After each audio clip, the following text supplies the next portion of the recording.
Well, I guess gravity didn't turn off after all. Yeah, so in case you missed it, there was this prediction stemming from an alleged NASA document and this secret $89 billion project called Project Anchor earlier this year that claimed that on August 12th, Earth would suddenly lose gravity for 7 seconds. And the effect of this was said that it would send millions of people and objects floating into the air and cause mass damage, casualties, and maybe even the end of the world. Now, obviously that didn't happen, we're still here. But weirdly enough, there are a few astronomical events happening today.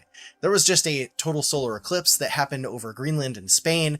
There's the Perseid meteor shower, which is nearing its peak, and several planets have an alignment in the sky today. So we're safe from doom for now, but there's always another prediction to look forward to. So what is it? Well, you might remember earlier this year that UFO experiencer Chris Bledsoe predicted that something major would happen around Easter of this year, 2026. According to his prediction, an entity he calls the Lady told him that when the star Regulus aligns with the gaze of the Great Sphinx, humanity would enter a new era and receive some kind of new knowledge. Well, as we know, Easter came and went, and nothing big happened, minus this strange orb that visited him. But Bledsoe later revealed that other calculations pointed towards a different date, October 7th, for something happening with new knowledge or maybe a big alien reveal. And here's where it gets a little bit weird, because Baba Vanga, the late mystic from Bulgaria, was said to have predicted that humanity will encounter alien life in November 2026, with some predictions claiming that a massive mothership will enter Earth's atmosphere. So now we've got two similar predictions pointing towards the same time frame, just in a couple months. Ultimately, you've got to take these things with a huge grain of salt. Probably nothing will happen, but what do you think? Are we getting aliens before the end of the year, or is 2027 going to be the year the aliens are revealed? I do not expect to see any extraterrestrial by the end of this year, or probably ever, to be honest. I think it'll be just like August 12th, where nothing will happen, nothing will become of it. And one thing I always find funny is when it comes to these predictions, there's always this gap for error. Chris Bledsoe says, yeah, this is going to happen on Easter, or it may happen on October. When it happens, I told you so. If it doesn't, well, there was a misreading in the energy being now corrected the date. So now it's between the year of 2027 and 2030. I don't know, maybe I'm just being too harsh on these people. And by the way, the comments that you left on my last video of the no gravity for August 12th, a lot of them were really funny. Here's how to avoid buying lab-grown meat now that it's being rolled out all over the place. I'm pretty sure Costco or somewhere in California approved lab-grown salmon. They're doing beef. There's going to be butter, lab-grown butter. Oh yeah, that's the lab-grown chocolate. I just made a video about lab-grown chocolate. It's coming out. Here's how to avoid the lab-grown meat though. And you may be thinking, just look out for the lab-grown label on it, right? No, because no one would buy it if it says lab-grown. Instead, they use sweet-sounding words to make it seem more natural. Instead, you want to look out for the label cell cultivated or cell culture.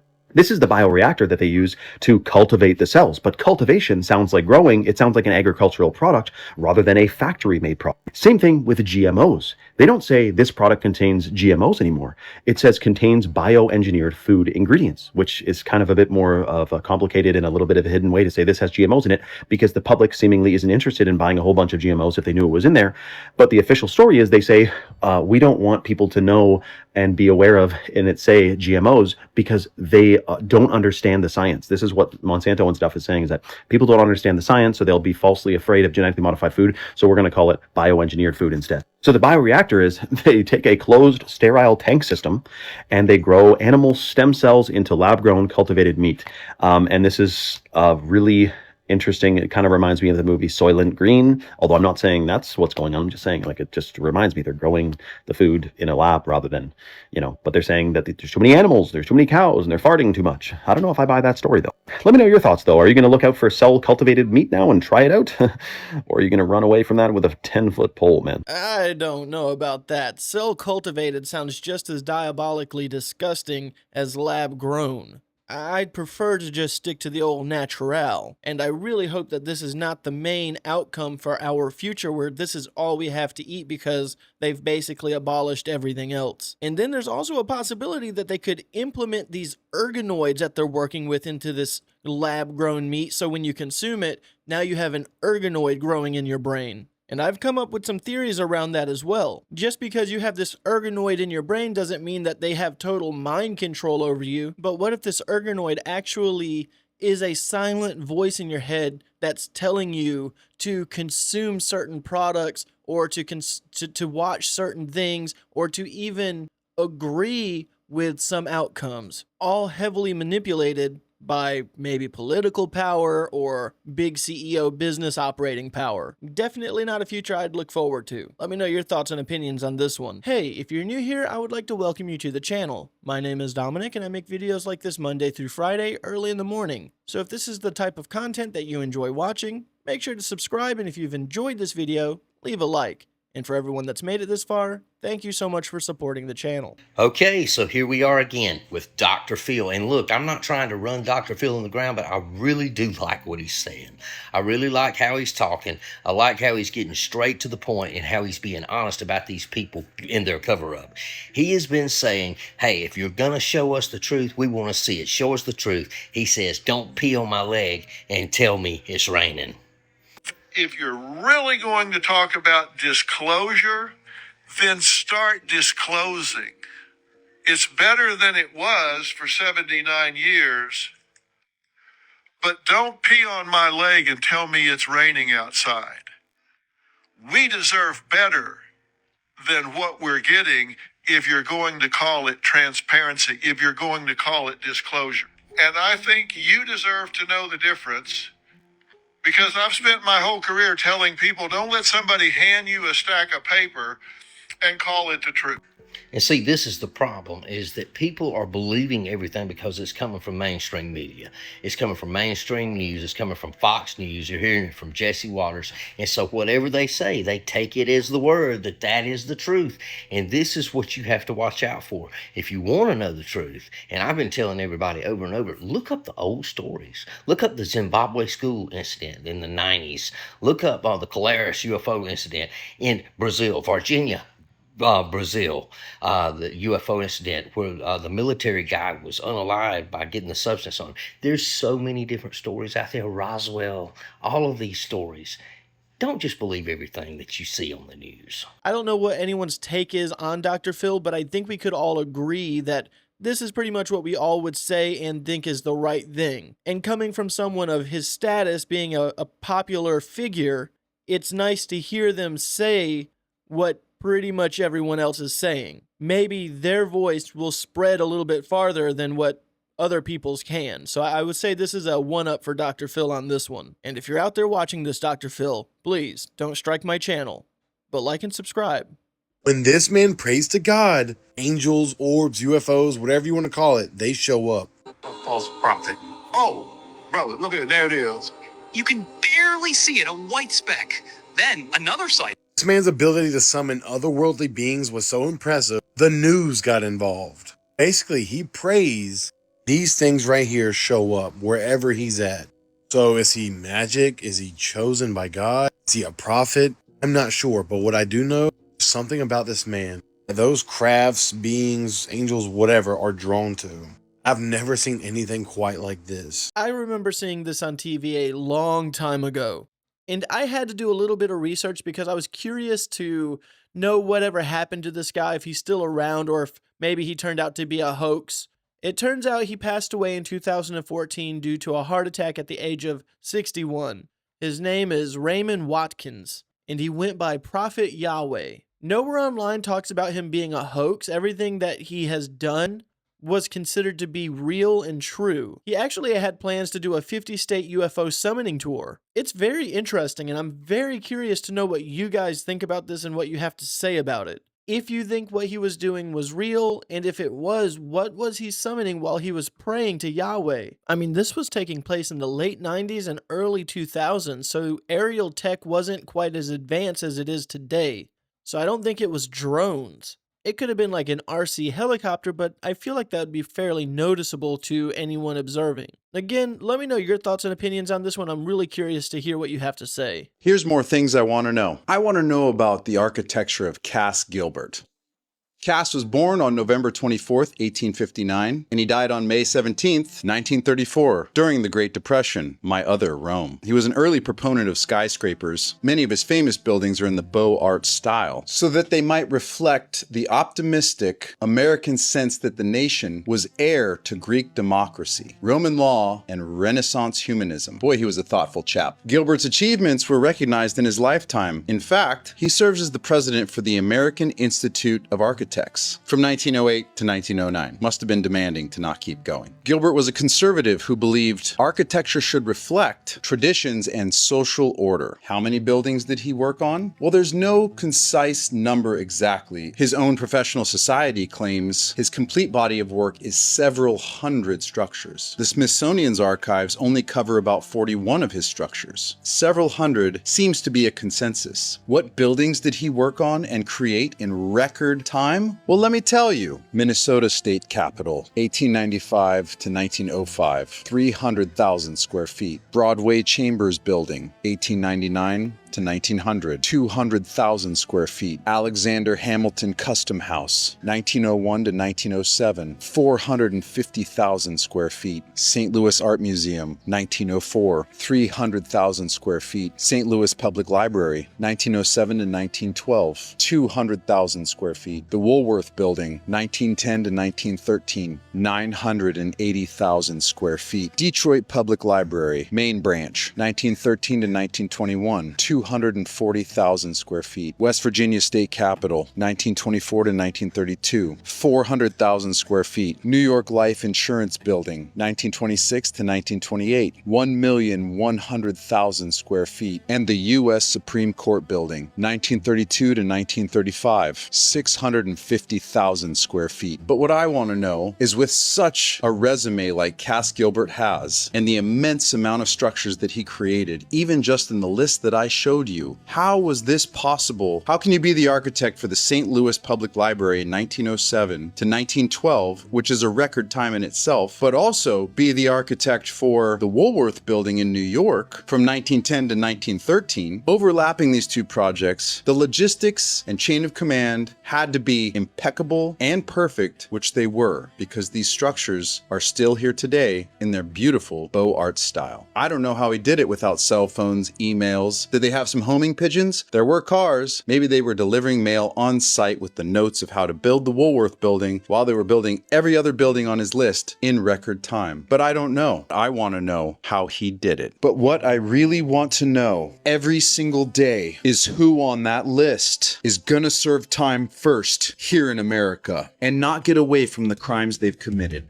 Hey, I mean, to be fair, they're all very impressive, but he wasn't someone that ran job sites. He was just an architect. He was not a general builder. I mean, his firm did reach out and hire other people to construct, but him himself nor his business did not do that directly. He was just an architect. Still, very impressive work. And the people that he had hired and working under his firm were the very impressive ones, because they were the ones putting in all the physical work. Those are the people that you would really want to know about, in my opinion. Like, who's the foremans and general supervisors that ran those crews that operated so quickly and so efficiently? Video of a massive pyramid-shaped UFO was just caught on August 3rd over the skies of Georgia in the United States of America. Take a look at this footage right here. This was filmed from a commercial airliner's window over Carrollton, Georgia in the United States on August 3rd, sometime in the afternoon.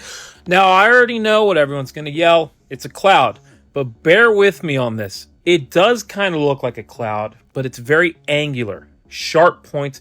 Straight lines, sharp points typically don't form in nature. And honestly, if you wanted to observe a group of people, a cloud's not a bad disguise. Now, I'm not saying this is the end-all, be-all. I'm not promising you this is space aliens. I know, of course, it could be AI. It could potentially be a cloud. But something about this is strange. Why is it a perfect pyramid shape? And you see the cloud cast onto the cloud, and you see the shadow cast onto the cloud underneath it. Excuse me for that. And I know it's possible to fake that, and I know clouds cast shadows, that's nothing new, but something about it just feels real. I would have to say that that video does look pretty real. I mean, you can't really get much from it. It's super short, but it does look real. Now, does that mean that it's aliens, some kind of UFO flying saucer type deal? Not necessarily. Like he said, probably a lot of people are going to jump to the conclusion that it's a cloud. And I'm one of those people, even if it's a perfect looking triangle. Because if it's some hyper advanced civilization just here watching us, and they decided to throw on their cloaking mechanism because a plane's flying by, why not make the cloud look like a normal cloud like the rest of the clouds in the area?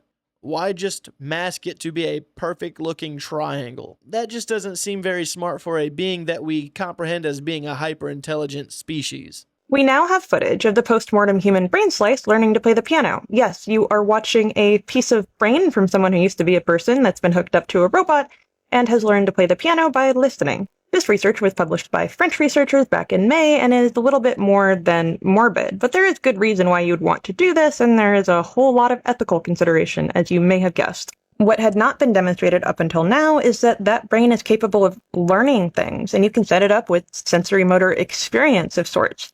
Yes, they did set up a microphone and hook that up to the brain so it could get feedback and was meaningful, and it had to learn how to play the piano first using motor babbling.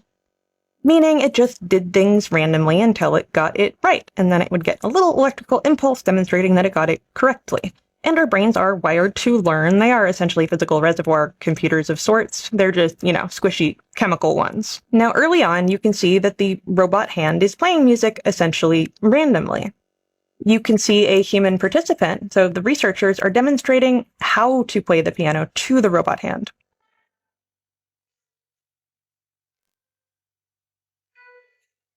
Then they did something different. They gave it Tanya virus, and I cannot say that word correctly. However, the brain lost its ability to play once it was made ill. Now, this is not terribly dangerous to people. It causes flu-like symptoms, but you can watch the brain failing to know how to play.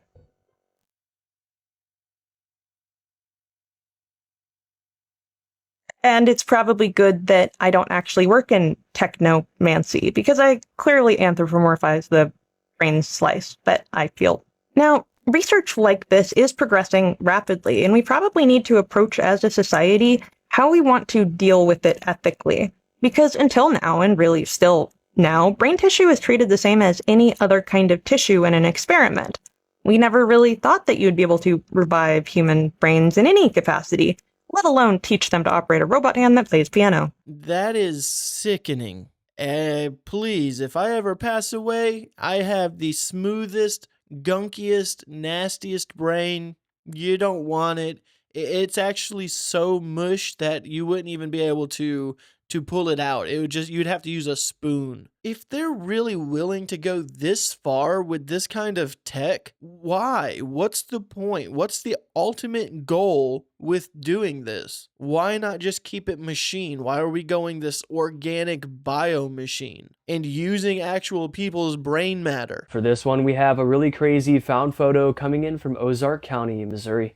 This is the Blue Man of Spring Creek. Unlike many modern Sasquatch reports, this one dates back to 1865, just after the Civil War, making it one of the earliest documented accounts of a large, mysterious, human-like creature in the American Midwest. Despite this photo hasn't really been seen by anyone, and it was said to just recently have surfaced. A well-known Ozark hunter and trapper named Blue Soul Collins was tracking a bear through fresh snow near Spring Creek in Douglas County, Missouri, when he noticed something unusual. Mixed in with the animal tracks was a trail of enormous footprints that looked somewhat bear-like, but were far larger than anything he had ever encountered. So pretty much he followed the tracks for miles and eventually ran into a huge human-like figure, but it was larger and stronger than a man. Some stories say he killed and captured the creature, and this is the photo. And way later, a traveling photographer revealed the image, claiming he took the photo of Solomon and the infamous Blue Man.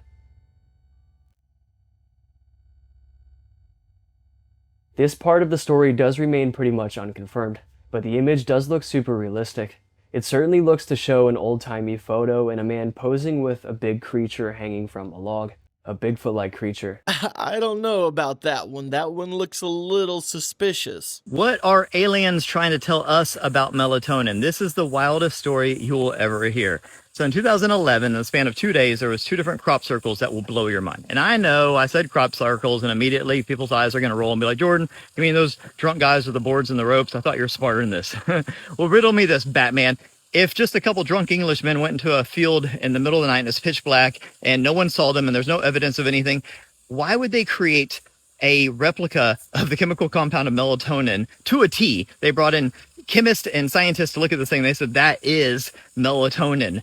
And then come back 2 days later and create this beautiful abstract illustration that seems to show the pineal gland releasing melatonin. Is that what they do for fun in England? No, this is coming from a higher source, whether it's a higher intelligence or an alien or Gaia itself, something is trying to communicate to us. So why are they communicating melatonin? Well, let's look into what melatonin is.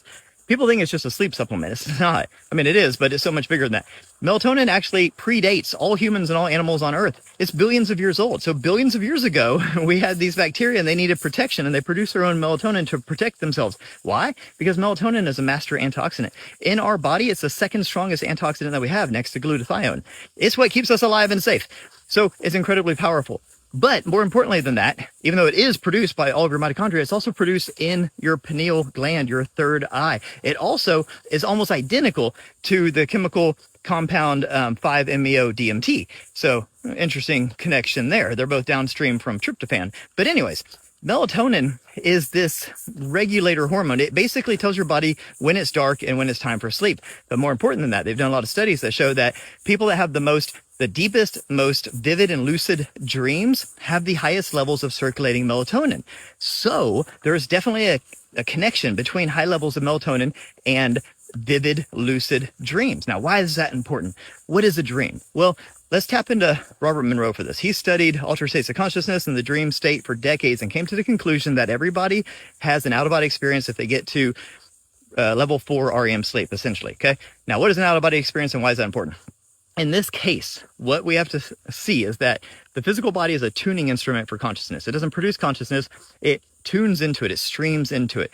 But when you get into that stage 4 REM sleep mode, your body decouples from your consciousness and your consciousness is free. It's not restricted anymore and it can go play. It can explore. Where does it go? It goes to locale 2. It goes to the quantum world and it has this base level reality. It goes home and it has amazing experiences there. And when it comes back in your body, when you wake up, you remember little pieces of it. And we call that dreams, but it's not dreams. It's just memories of when your consciousness went home the night before. And I think this might be what the aliens are telling us, the importance of the pineal gland and natural melatonin. Let me know what you think is being conveyed here. Have a beautiful day. It's a really interesting theory, and man, do I wish I could get to that level of REM sleep. I have not been able to get to sleep that good in a very long time. I have not been able to dream because I don't get to that level of sleep. And I'm not saying that I cannot dream. I can dream if I can get into that deep enough level. It's just been years since I've done so. And I've been told by many of people to take melatonin because that helps with that. And I've tried that. And it doesn't put me to sleep. It doesn't help me get sleepy. It doesn't do anything for me. So if there's any aliens out there listening, please make a special, unique crop circle for my needs. Well, hold on a second. We know that we may not have been told the truth about giants, and we know the whole story about, dinosaurs and dragons and which one it really is. But what about werewolves? What if I told you that many, many books talked all about werewolves up until like the 1800s, and now it all pretty much vanished? Well, a man named Patrick just posted a video with 2 books from 1750, and he claims that the werewolves are being deleted and erased from history. Now, of course, officially, that's false. It's just folklore. But listen to this. In this book from 1750 called The History of Physic, which is their term back then for medicine, it has a 1 page out of many, but there could be more. This is just one screenshot I got. So this is on page what seems to be 18. The author writes, and for some reason, if you look here, this word fatrange is strange. The F's are S's. So it's strange and surprising. And so anyway, it's something I'm having to decode here. But basically, the persons affected go out of their houses in the nighttime and in everything imitate wolves and wander among the sepulchres of the dead till daybreak. You may know them by their symptoms. Their looks are pale, their eyes heavy, hollow, dry, without the least moisture of a tear. Anyway, it keeps on describing this strange thing that imitates wolves. Now, this does remind me of the story of Joe Barger, who shared a harrowing experience, you could say, in Manistee National Forest, which we know You know the whole missing 411 thing, right? All the weird stuff that happens in national parks. Maybe they're national parks because that region is known to have certain energies or things or creatures. I don't know. But a lot of people are going missing in national parks and not just getting lost, like under seriously mysterious circumstances. But anyways, he experienced a towering wolf-like cryptid, dogman, wolfman, werewolf, that matched his semi-truck speed, paced alongside the cab, and looked directly through the passenger window. And this is a guy like a, freaking white, blue-collar dude who's walking around. I mean, I don't know why he would lie about a werewolf. And he's not gaining anything from this either. He's not monetized, I don't think. He's not, like, profiting off of his story with a werewolf. I'm trying to get out of being a truck driver, so I'm going to make up this crazy story. It doesn't really seem like that. And so, anyways, are werewolves a mythical fairy tale, or was there some truth to some new kind of strange or old ancient strange creature, much like Bigfoot? Should we do videos on Bigfoot? I don't know. Let me know, because there's some weird stuff about that too. That is really interesting. It does make you wonder if chimeras are actually a thing. And or maybe if they were a thing and they're just extinct now. I mean, Bigfoot could possibly be a chimera. Mi sento felice. Mi sento in forma. Sono un essere umano.